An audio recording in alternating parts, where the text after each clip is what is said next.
Hello, bonjour, and welcome to the Don't Wastewater podcast. I'm your host, Antoine Walter, and in today's episode, I'm so pleased to welcome Maika Pellegrino as my guest.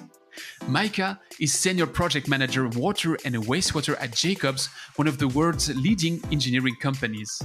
Actually, the water sector might be rich in engineers of all sorts and kinds, yet engineering as a subject is often overlooked. So let's correct that and make it today's deep dive. In our discussion, Maika shares how a consulting engineer's job is a cycle which starts with the end in mind, delivering on the promise, and how leading the projects to successful outcomes involves many facets, from resources to regulations through water quality or understanding the bigger picture. She'll tell us how people and communication are at the heart of a project manager's daily duties and how a project's timescale over several decades has to influence the way you run it. But there's actually much more in this week's conversation, such as how engineering is another way to play Lego, how you often have to go far beyond technical topics, how engineers have their favorite treatments, but know when to be pragmatic, or how to deal with innovation when you have to reconcile so many sometimes divergent interests. We'll dive into it in a jiffy, but I have to ask you for a little hand in spreading the word right before. Please, if you do like this podcast, tell the whole world, share this episode with at least 2 of your friends or colleagues, and if there's anything you don't like about the show or a topic you'd like us to cover, just drop me a word, ideally on LinkedIn.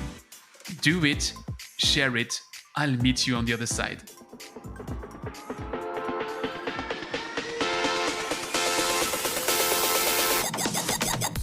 You're listening to Don't Waste Water, the podcast that helps water professionals to improve their wastewater treatment, optimize their operation costs, and keep up with the latest market trends.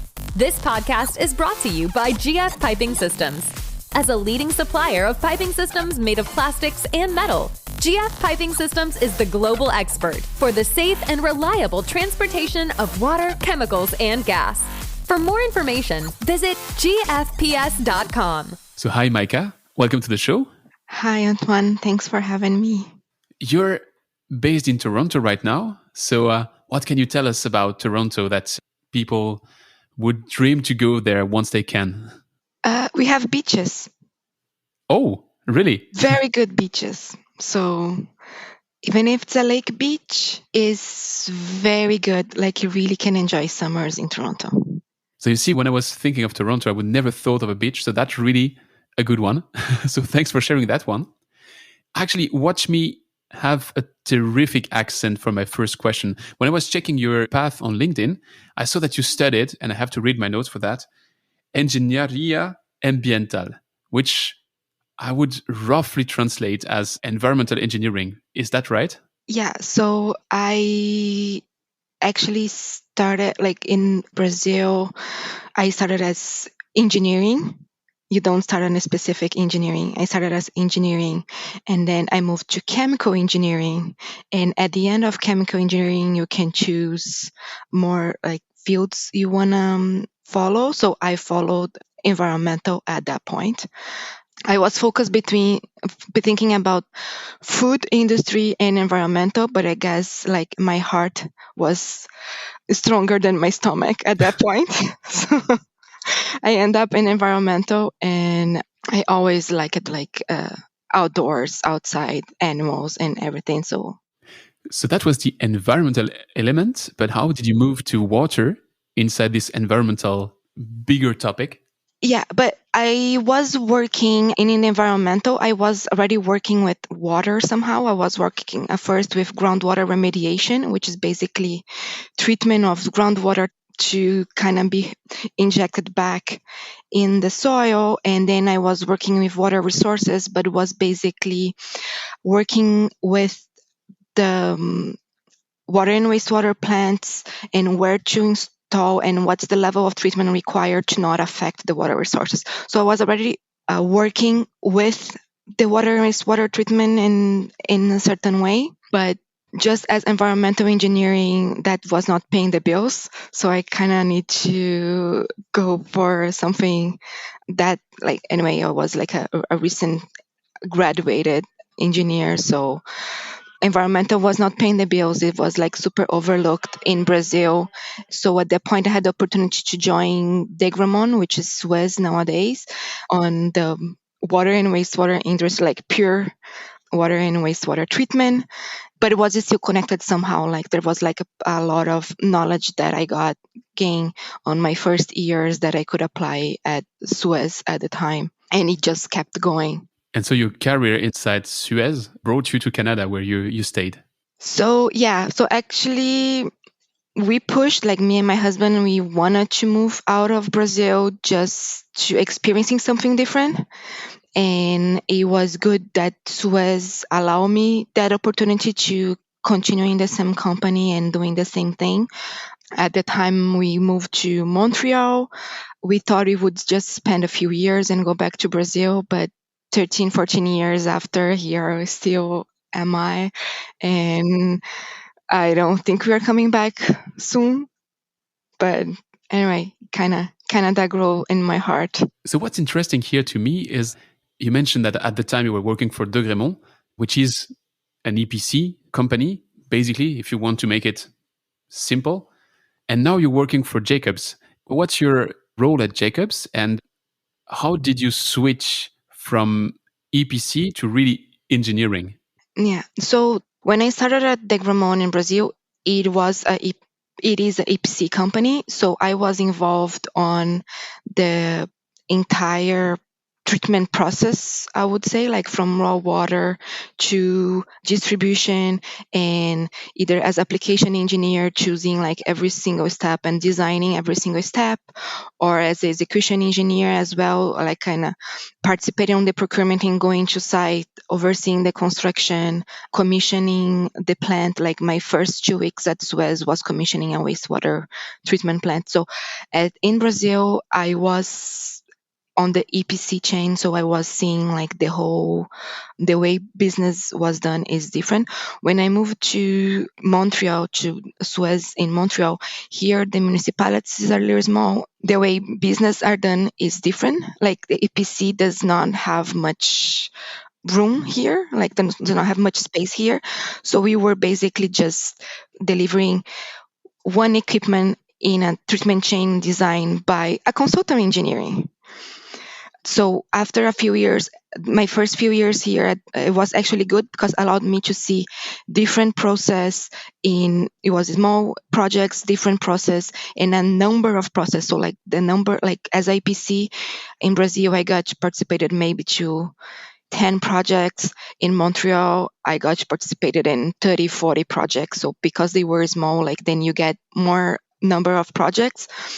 But I was missing to be part of this full chain and the decision make on the pure design before the decision make, like when you do the decision making. So I moved at that time to another consultant company in Montreal because I want to go back to the designing and not just focusing on one process, but like focusing in the entire plant. Now, as in Jacobs, I'm a senior project manager. Design is still my love, like it's still what I like to do. But I think in the water industry, you cannot just be a pure project manager. You need a very broad technical background. And I still have the chance to actually do some technical or even coach people in doing the technical. So it's not just pure project management, it's a technical project management at the end that allows you to be part of the design, and you sign off in every single deliverable to your client. So you kind of need that technical knowledge and you participate on the technical side. Actually, you raise a very good point with these elements that the EPC job is not really the same in Brazil than what it might be in Canada, and it's certainly not the same than what it is in Switzerland or in Denmark or wherever in the world. And I like, to sketch the water industry as a pyramid. You have the end user on the top of that pyramid. He's owning the plant. Then you have the consultant engineer, so the place where you are today, which is basically the one telling the end user how he can solve his problem. Then the EPC has a bit of the process knowledge, but is rather there to put all the equipment together. Then you have the OEMs beneath the EPC that will be doing this single part. And then at the very bottom, you have the suppliers, so the place where I am, for instance, today.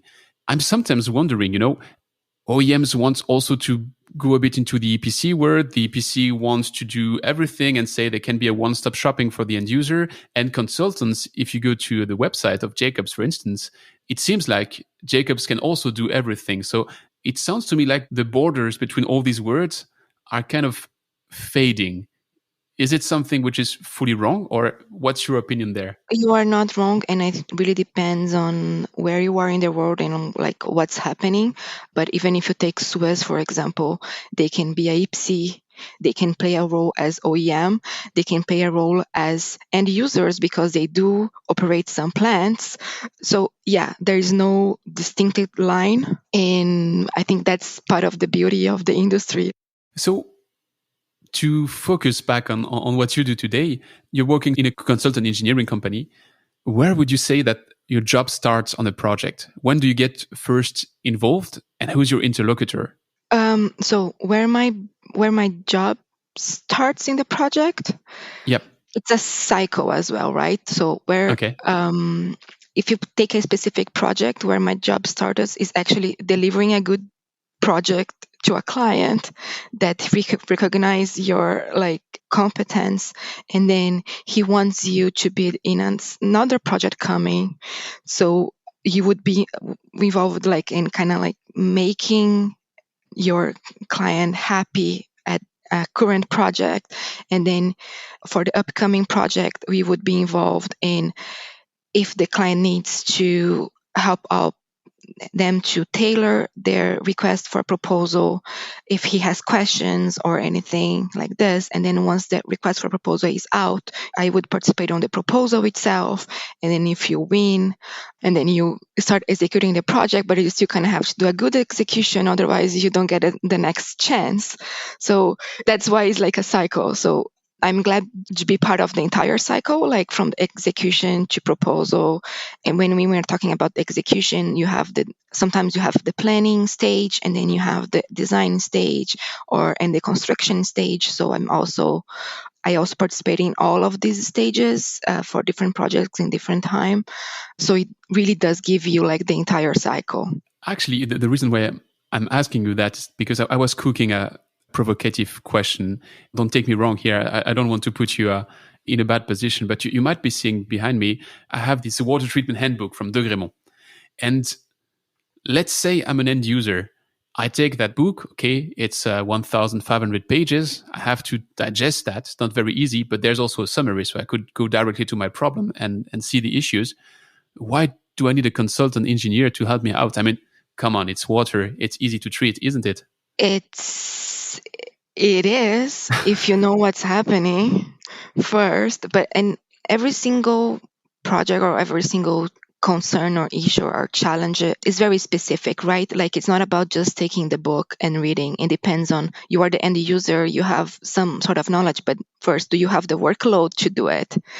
Second, do you have all the disciplines inside that municipality to complete the entire project? And other things you have to keep in mind is, do you have all the knowledge about the regulation, about the environmental that's going on? Like, every single water quality is different. Like, for example, when I was in Brazil, our biggest issue was not biggest, but one of the turbidity was around 700 NETU. In Canada, turbidity is 0.5 NETU. So there is so much variation in quantity, water quality, the challenge of the environment, even how much money you have for the project, who is your end user, not the operator, but the community, what the community wants, what the community is able to pay for. So you kind of have to get all of this in the table and make it the best you can for that, find the best solution for that project. It's the memento will help you, but it's just a tool. I said it. I mean, it's a provocative question. So sorry, but I fully subscribe to your point. Actually, if I get you right, the thing that's different on every project is the water. There's no two water which are exactly the same. So what is actually the first question you have to raise when you're on a new project? Is it to draw a water sample, or what is it? It really depends on, the projects can be very broad as well. I have worked in projects as like bidding in projects as EPC in Brazil that you don't even have a water quality. So the first thing you go, it's get a boat, get to the middle of the river and sample and do like bench tests and pilot tests. But I think the first question I would ask myself is when you get a call from a client is like, how can I make this work? What's the approach I can take on this project that can lead us to the project objectives that they can make this a successful project? So it's more like how you're going to approach this, and then you use your knowledge to develop tasks as part of this approach, but like how you're going to approach what it makes sense to approach. That's the first question I ask myself. You mentioned the various elements which can be far beyond technical aspects, like how much the community is ready to pay for a treatment, what are the regulations, and all that stuff. That's really important inside the decision matrix, I guess. How many different customers do you manage? It's not a nice word, but let's say manage at the same time. Is it like a handful, 20, 1,000, one? It's a handful at least. So you start by the community, like for the residents who is actually going to be consuming that water. And then if you, here in Ontario, for example, a lot of the municipalities are two tiers. So you have the regional, who is responsible for the supply, but you have the local municipality who is responsible for distribution. So that already like adds you some stakeholders. Then you have the ministries that are different stakeholders. Inside the regional municipality or the local municipality, you have the operations, the capital team. So like one holds the money, the other one is actually going to have to deal with this after. And then you are always dealing with the vendors and the contractors. Yeah, it's the number of different people and different interests that you have to deal in every single project are more than 10 for sure. And that's where I always say that's not just like pure engineering, like it's just not the technical side. If you don't have like a soft skills to understand all of this and communicate with all of these levels, you cannot get a successful project done. So what's the most important soft skill you need to deal with a project? It's communication. You gotta communicate well. Communication is the most important thing. And not just send an email. Like nowadays, it's not just email. You still kind of have to pick up the phone. You still have to active listen what they are saying and what they are not saying. You mentioned that you have to deal with the vendors and the contractors. And, I'm not cracking a secret for the people that were listening to previous episodes of that podcast. I used to work as well for Degremont and Suez in the past. And I remember sometimes when I was visiting for the first time, like a large industrial who had to treat his water, he was envisioning big shelves that I would have in my head office. And on those big shelves, I would have a fully blown treatment for his water. And I would just have to pick like treatment and process number 7, number 3, and number 5. I pack them in a container, I send it to him, and he can deal with that. And we both know that's not true. There's there's engineering involved. But on the other end, there's also a certain part of truth here. I think every single vendor or contractor tries to have his standards. And in between, there's this fine line of how much engineering is involved on each project. How would you define that engineering? Is it fine-tuning a standard, or is it more trying to build upon very single step and make it a nice plant? I mean, where would you put the cursor between those two extremes? Engineering is getting all these packages that are on your shelf, and it's like a Lego at the end. Like you have the Legos, but you can build anything you want with that. Like any single person who built a Lego, it's going to look different at the end. The engineering part of it, it's to get the Lego pieces and build what your client wants, what the community needs. That's where the engineering or the consultant engineering enters, like are able to do it, are able to help the client to get to the final project. Let's dig a bit into this one. You mentioned build what the client wants, but let's say the client is a fan of membranes and you think the right treatment is something which doesn't involve membranes. Do you try to fit in your process what the client loves and wants, or do you convince him that he's wrong? I think you have to know when to let it go. Like you have to show the technical aspects, the advantages of one technology and the other technology. But at one point, if he is only comfortable in operating and maintaining membranes at the end, you cannot push for something that he's not comfortable with, because he's the one who's going to be dealing with this in the next 20-25 years. So he has to buy in. Like, he doesn't matter what you are offering, they have to buy in and they have to take ownership of this later. So it has to be an open conversation.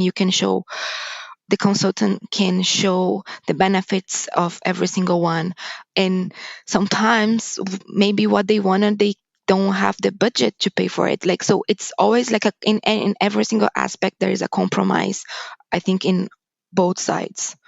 And that's what and always comes back to me. And when I say client, I'm not necessarily just talking about the municipality. The final client is the residents, right? Like, so the whole idea is to improve their water quality and to make sure they have a reliable water coming to their house. So does that mean that you try to build one process, or do you pre-build in parallel maybe 2-3 options, and then by discussing with them you refine and you choose one out of the 3? There is a lot of ways that can be done. So usually you start a process when you don't have anything defined. You would start for like a feasibility study that you would consider different process and look at the cost benefit of every single one of them, and weigh with your client what would be the best option.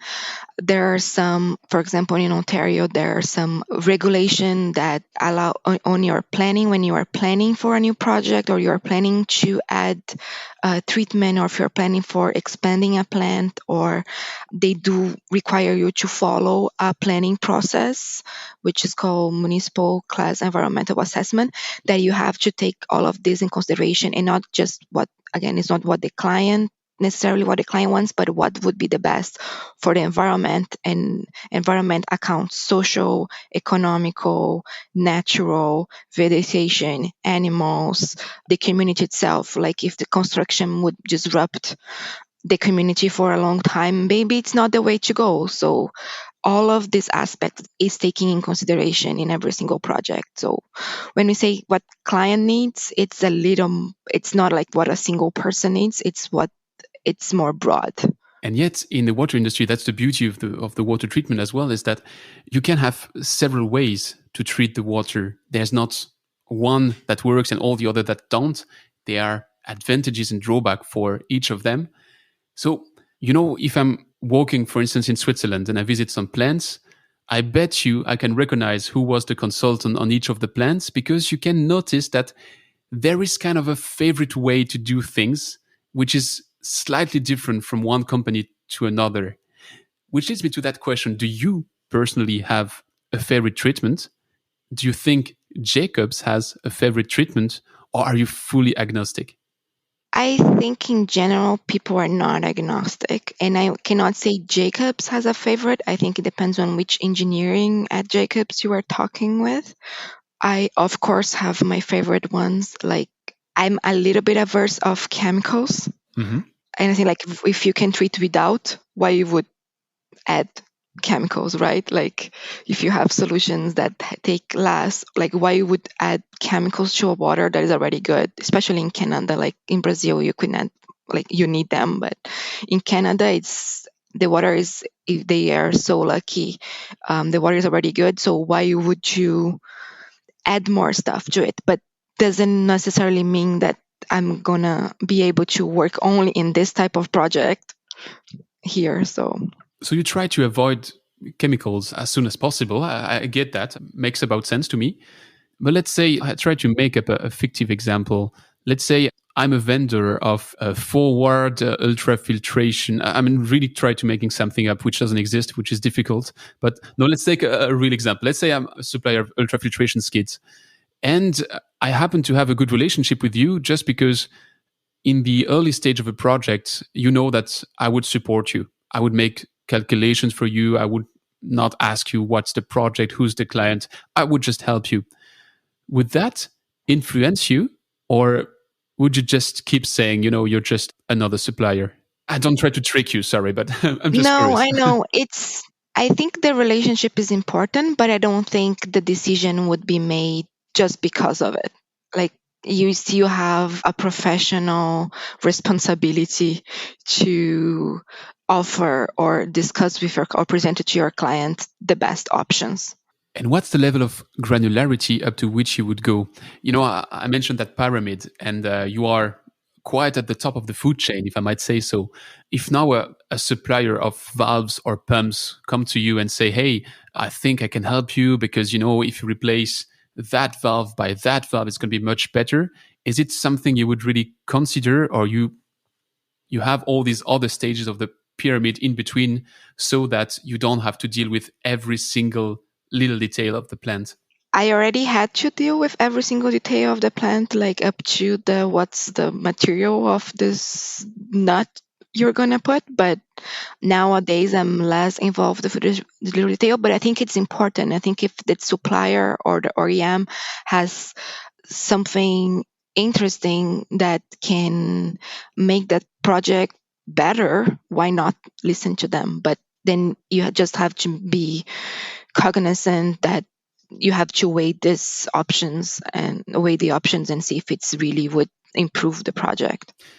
You're opening a very interesting door here.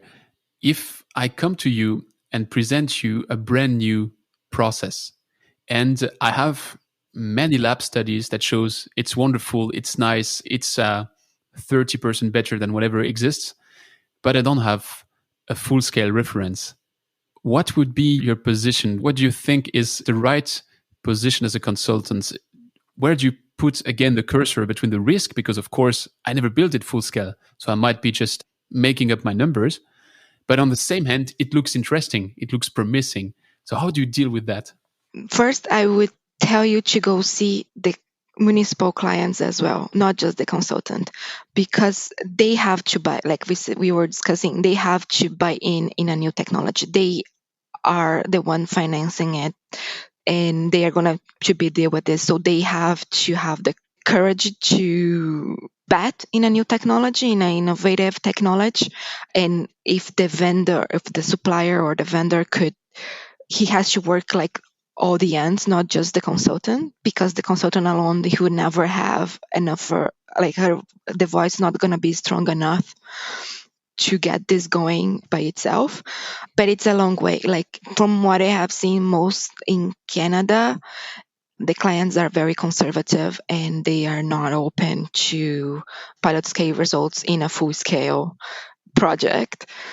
And not even that, they are not even open to test full scale results from a different region or country in a full scale plant in their province or their country. So even like the making something that it's very like established in Europe and bring it to North America, or if it's established in States and bring it to Canada, or that it's not, things are done completely different, and they wanted to know if their neighbor has done it and if it has worked. Where would you set the limit? If I come with a process from the UK and I go to Canada, it might be difficult to get accepted. If I come with something from the US and I come to Canada, is it any better? Or does it really have to be from Ontario so that Ontario accepts it? For sure, like US to Canada is already easier. And then you enter in like regulatory of every single province. For example, Quebec has their own approval of technologies. So it's not about offering, it's about getting the Ministry of Environment to get that technology approved. So if it's not approved by the ministry, you cannot install, right? Like, first, I think there is more, but there is more harmony, like when it comes to like North America than like the rest of the world. But I also, because there is like organizations as AWWA, WEF, I like the knowledge, the sharing knowledge and then producing knowledge in between Canada and US are large. Like we work with the same organizations. Now, if I appeal to your personal experience, what is the most risk-taking or innovative process that you had to deal with, and how did you get that working through all the steps of conservatism that the water market might have? The most innovative one, I guess I haven't seen this project to the end, but I think the most innovative one was the ozone system for Montreal wastewater treatment plant, which is huge, is still in execution. And I was application engineer for the Grand Suez at the time. And we were trying to use the existing shaft, outfall shaft, to mix the ozone with the wastewater. So we were talking about 1.5 meter ejector inside a 20-meter diameter shaft. So like how to build this, how to make it work. So that was really thinking outside of the box, but something that it's not innovative, but I think it's actually old technology that I think it's overlooked by most of the clients is actually any biological treatment, like whether it's for groundwater or surface water. If you add a biological treatment filtration in your treatment line, that can give you more stable water in the distribution system. But since you have less control what's going on, I think usually we get a lot of pushback from the municipalities just because it's unknown, right? Like, you know it works, but you don't have control over it. So It's difficult to trust nature and to say those little biological things are going to eat out the pollutants. and that's actually the beauty of it. Like you are using bacteria to do the job for you. It's way more like energy is way less, chemical consumption is way less, your end water quality is way more stable, and why not? But just because it's less, I feel that because it's less understood, it's less controllable, it's usually not considered. Is it really less controllable? Because you could say that today with the new ways to measure everything, activity, BOD, COD, so many parameters, it might be easier to control than it was maybe 30 years ago. It is easier to control than 30 years ago, and it's there even and how to like right now you can have like ATP count on the plant. Like before you don't even had a range of ATP that would be considered like something, like you didn't know what would be the ATP to say if it's the process is working or not. And now you have like guidelines on this, and you can do the ATP count on your own lab. So it is better to control. Better things less controllable because it can be more unpredictable. Like something can get upset, and then you need to recover, and it's doable. But from my experience, it doesn't get that upset. Like it's kind of rare, but people, they have that fear that like, what if it gets upset? What were I gonna do? Like, Would you think that might be linked with some, let's not use the big names, but lost knowledge? You know, in the very first episode of that podcast, I was interviewing Laurent de Franceschi, and he was referring to one of the guys that taught him wastewater treatment. And the guy was watching the sludge basins and would tell you, the sludge index is at 17. And then you could do a chemical analysis and that would be true. When nowadays, maybe those guys really passionate about that job are retired for 2 decades now. And maybe there's a bit less sexiness and attractiveness to this industry, which means that not all profiles are attracted to operating a dirty and smelling wastewater treatment plant. Do you think that plays a role, or is it really? I do think it plays a role. I do think it plays a role. Like when you get operated a biological treatment and understand it, and like you does have a feeling what's gonna happen, but anyway, the world is changing somehow. So like people don't give that time to understand the deep of the thing or to spend time. Like everything is so fast nowadays that like even myself, and sometimes I fear for the young engineers that everything it's for tomorrow, so you don't have even time to assimilate that knowledge that you acquire today. When I was in engineering school, I was told that as an engineer, you have to be able to take, a small piece of paper and do your calculation in front of your customer, and that has to be roughly accurate. But I was told that, but I never used it, in fact, because everything nowadays can be automated, made by a smartphone, made by a computer. Do you think it's still important to know these roots of engineering, or is it just like saying you want faster horses when in fact you want a car? I think it's still important because it gives you the sensibility of the numbers. Like if you cannot do by hand, or if you don't understand the units, or if you cannot do by hand, or if you cannot do yourself, or like kind of have the principle in your mind, you don't have sensibility of the numbers. And then how you know that if that whatever the software or tool or Excel gives you makes sense or not? When you do it by hand, it gives you some sort of like scale. Like, does it make sense? Some month ago, I had Transcend on that same microphone, and Transcend has a strong take at our industry. They offer a software which claims to automate the first 30% of the engineering. So, of course, when it comes to advanced engineering, there's still a human who has to understand and get all those things sorted.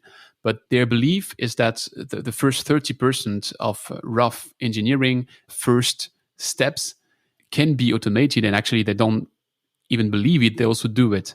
First, what's your feeling on that? Do you think that the early stages can be automated? And if yes, up to which point can we automate things? I think anything can be automated, and if it can be automated is because it's pure logical. I think the part that it's still there before you automate it, or even to read the results after of the automation, and that's engineering. Like how, like to be automated, you need to feed with data, and that data that you got from your field trip, that you got from talking with the client, that you got out of for like water quality analysis, anything like how you feed and what of the range you are going to use, that cannot be automated. And how you like make that project specific for that location and for that particularities, that cannot be automated. And after, if it's just helping you building a model or making like hundreds of interactions to optimize that, yes, let's use this tool. But if you don't give good input and if you don't understand the output, then not automation is worthless. So shit in, shit out. That's the usual shit saying. In, shit out. And of course, if you don't understand, you cannot see if it's shit, and you just have to trust what your program is giving you. Yeah. You mentioned earlier a white elephant in this industry with the Montreal project, which lasted, I would say, over a decade or roughly a decade.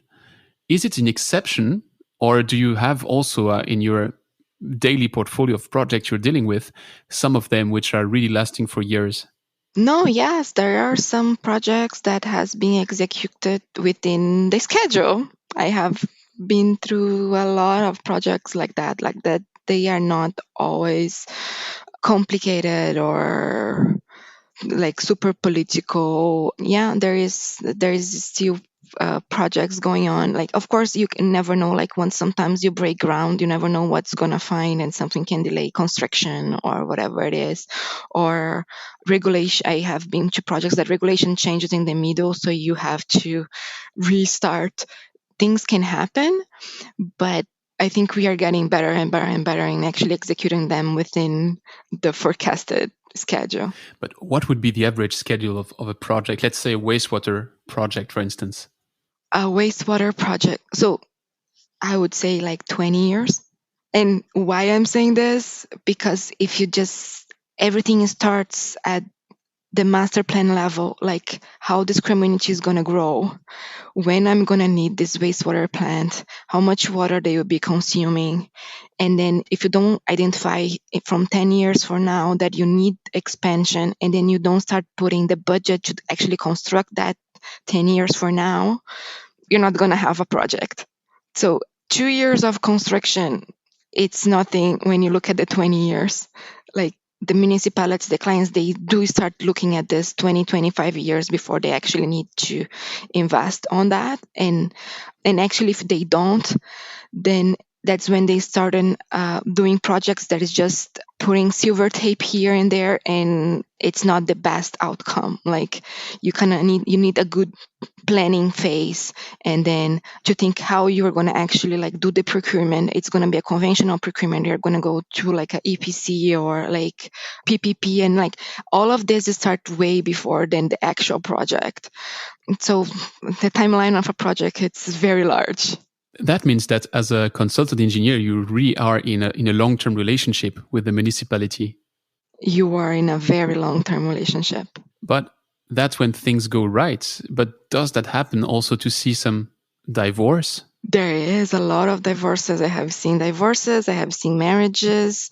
And if you want to keep married, it's like any sort of marriage. You have to do your best. You have to listen to your client. You have to be reasonable and know how to communicate with them. How do you deal with the children if you divorce? Because basically all the plans, you are an external brain. It's hard to continue to work if you don't have a brain. Yeah, you find a way. There's always a way. You bring different brains. There's always a way. Okay, I had never thought of that. But this 20 years timeline that you mentioned, it's a huge commitment between a municipality and their consultant, and it builds on a lot of trust. And the municipality not necessarily needs to carry the same consultant and over all these years. And sometimes there are some consultants that just do the planning phase. There are some consultants that are more focused on the detail design construction. But if every single one of them do a good job, then it's easier to pass the stick between one to the other. I have seen, like, if things are not documented well from the previous consultant, sometimes you kind of have to start from scratch or like kind of rework somehow, because you kind of have to make sure that if it's not documented, you cannot know if it's the best way to do it. And since you have a responsibility to know how it's going forward, you have to double check. So that happens. I have to be cautious of your time as well. So sorry, I'm always the one who asks too many questions, but I still have two in this deep dive that I would like to raise to you.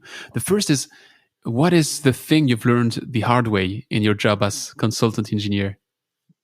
I would say it's that the political behind the project, like there are things, usually water and wastewater upgrades in municipal treatment plants don't bring votes, right? Like the residents don't know what's happening, the community doesn't know what's happening, so the budget is very limited.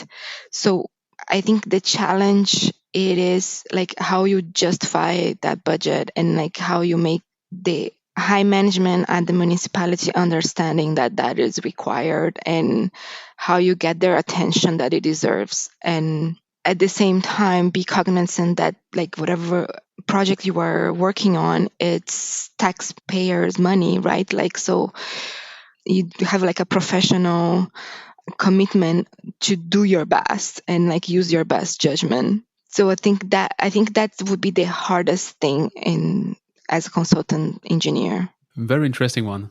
I have a last question, which is actually not a question, because I promised myself to stop asking that question. So I'm not asking the question. I leave it up to you.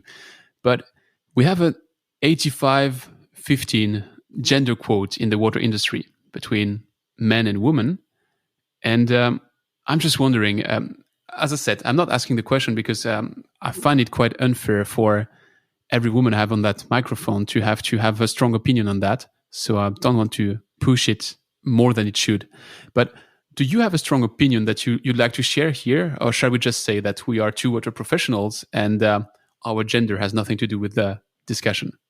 I would like to say that gender has nothing to do with discussion, but I still see a lot of business being done because people are more comfortable doing business between the same gender.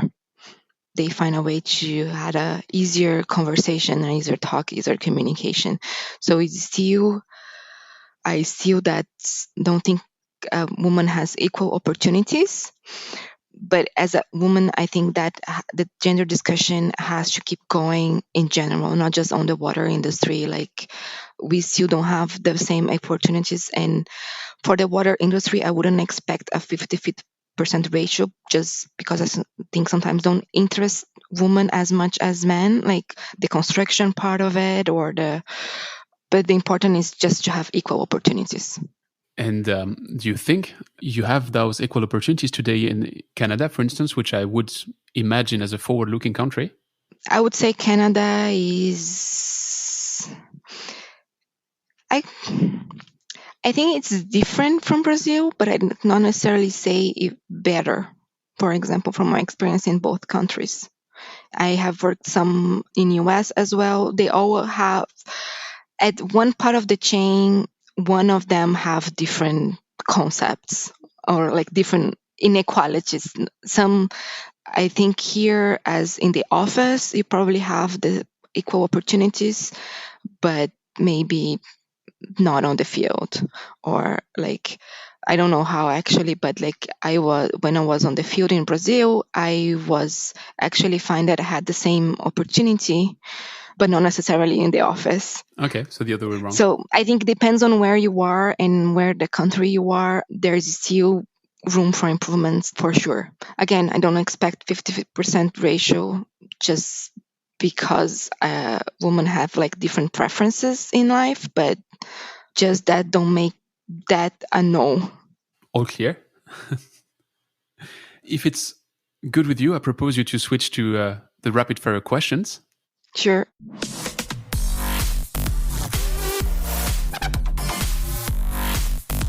It's time for the rapid fire questions. So in that last section, I try to keep my question short, and you can, of course, belong in the answer, but the aim is to be as short as possible. My first question would be, what is the most exciting project you've been working on and why? The most exciting project I'm working on right now, it's called Groundwater Treatment Strategy for the region of York in Ontario, where Yorking is investing to improve the water quality for the residents, that it's most groundwater water with lots of iron manganese, and we are finally moving to treatment removal of this iron manganese, which would improve the water quality for the residents, like in a way that it's unprecedented. Not like it's what they deserve at the end. Like, nobody deserves to open a tap and have like a orange water. That's a good one, for sure. What's your favorite part of your current job? My favorite part is brainstorm concept designs. How much of your job, what percentage would it be that you do those brainstormings? With the design team. So right now for this groundwater treatment strategy, we are brainstorming concept designs with the civil engineer, with the structural engineering, with the CAD person. Like, we just sit down and see how can we lay this out, how can we make it work, what's the best way, what are the options where we can put the new treatment, what's the best way to connect with the existing that's on site. And so all this brainstorming and discussion with the other engineers and technicians on the project, just, I think it feeds my mind. Like, I can see how that can be mind-fooling. What is the trend to watch out in the water industry? I think it's something I want to be watch out, but it's like climate change. Okay. Because it will hit us. It's already hitting us, but I don't think it's poking enough yet. So that's what I would like to be the trend. What can we do better in the water industry regarding climate change? There's two ways of looking at. One thing is having a design more sustainable to contribute with that, like in the long term, but also considering that the storms are going to hit us more often, like that anything can happen. So you can, when you're doing the design, you do have to take more in mitigation aspects and not just like it was here for 20 years, never happened anything. Now it's going to start happen. Like so you have to consider mitigation in every single project, and I would like to see more sustainable designs coming up for the long term. But I don't think there's a financial issue with this, and like how usually this more sustainable designs lose on your cost benefit. Then I just question myself, is the aspects or the criteria used on the cost benefits that has to be revised to take that in consideration. Usually we are in a strongly regulation-driven industry. So if regulation is not helping, it's difficult to come up with the good pupil that wants to do better than the others. Yeah, and it's not the consultant or the local municipality that's going to do this. It kind of has to be pushed from the government. So regulation. And anyway, I hope that's what we have to watch out for in the industry. Do you have sources to recommend to keep up with the latest trends? I do like to, like, besides the North American sources, there's like AWA, WARF. I'm always reading an online magazine that's called Wastewater Treatment Online from UK, because I think Europe in general, they are way more advanced on more sustainable construction or more like resilient construction, or even like more like emerging contaminants. So I do like to read a lot of European magazines or like references. And last question, would you have someone to recommend me to invite on that same microphone? Yes, I would recommend someone that it's completely different maybe from whoever you have ever interviewed. I would recommend Eleanor Allen, which is the CEO of Water for People. She's actually a previous Jacobs alumni, but today she's dedicated to Water for People. And I think it would be a really interesting interview, and then she could bring an idea of the water industry in these countries in development and how it's water and sanitation for them. Well, that sounds really interesting. So I'm going to make sure to reach out to her as soon as possible. If people want to follow up with you, where can they find you? Online, offline, if you want them to find you? Yeah, I would say LinkedIn. I'm not a very good social media person. Like, I do not post, like, I barely have the normal social media, and I don't look so often, but the best way to reach me would be through LinkedIn. Well, Maika, it was a pleasure to share this hour with you.